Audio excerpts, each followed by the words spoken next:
Hello and welcome to my channel. In this video, we are going to look into the market, two different market, Australian market with New Zealand market, who has edge over commercial property. So if you want to know, if you are interested, then stay till the end.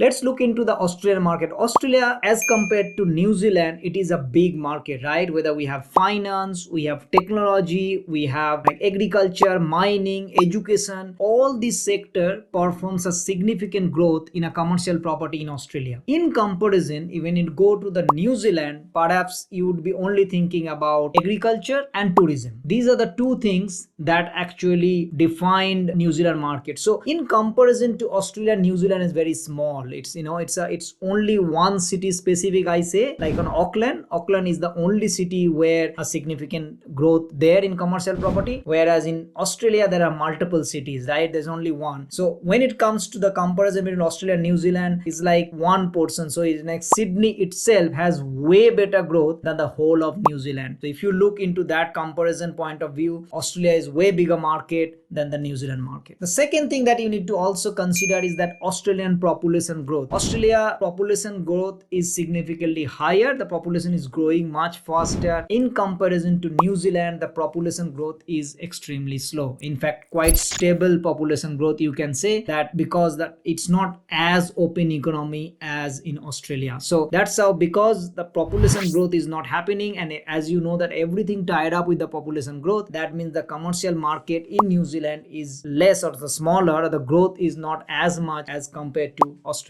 So when it comes to demand, there is always demand to major cities in Australia, and there are so many major cities like Sydney, Brisbane, Melbourne, even Perth, Adelaide. This is going, Newcastle's in New South Wales, that is growing faster, and in Queensland there are so many, Gold Coast, Sunshine Coast, and all the way even the regional places like Rockhampton. There are places, Mackay, Townsville. These areas is also growing much faster in Australia versus in New Zealand. Whenever it comes to the commercial property, there's only Auckland. There's only one city that it is kind of thinking. Wellington is there, but it's not as much as Auckland. So in terms of the growth, New Zealand is much slower and it's kind of stable, where it is in Australia it is always is much more. So when it comes to the commercial property, then Australia is like a big brother as compared to New Zealand. In Australia, another thing that you need to think about in comparison, that ESG compliant building, that in quite emergent. As you know, in Australia there are mission of zero emission by 2050, and by 2050 then all the building, all the properties that it will be zero kind of emission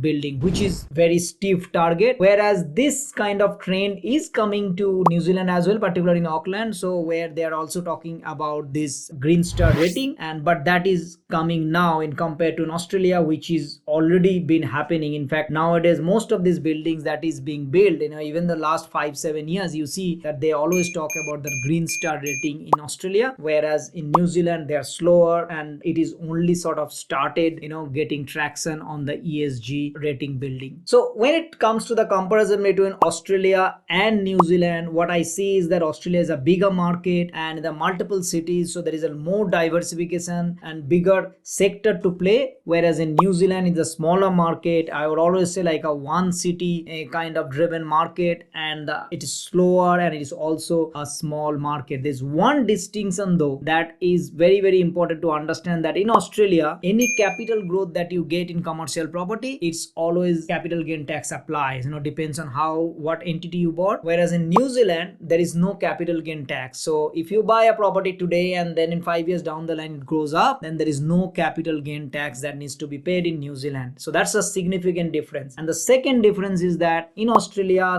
some states where if you buy a commercial property, then you always end up paying stamp duty. State government is going to take the stamp duty in Australia, whereas if you buy that same property or in New Zealand, then you will see that there is no stamp duty. So the barrier of entry would be much easier in New Zealand, and also any capital growth that you get, there is nothing that you need to pay as a capital gain tax. So that could be a significant difference to decide whether you want to invest into Australia or whether you want to invest into New Zealand. I hope you find these videos helpful. If you like this, consider subscribing our channel, turn the notification bell on so you get to see more videos like this, and also help us to reach out to more people like you. Thank you and see you next time. Bye bye.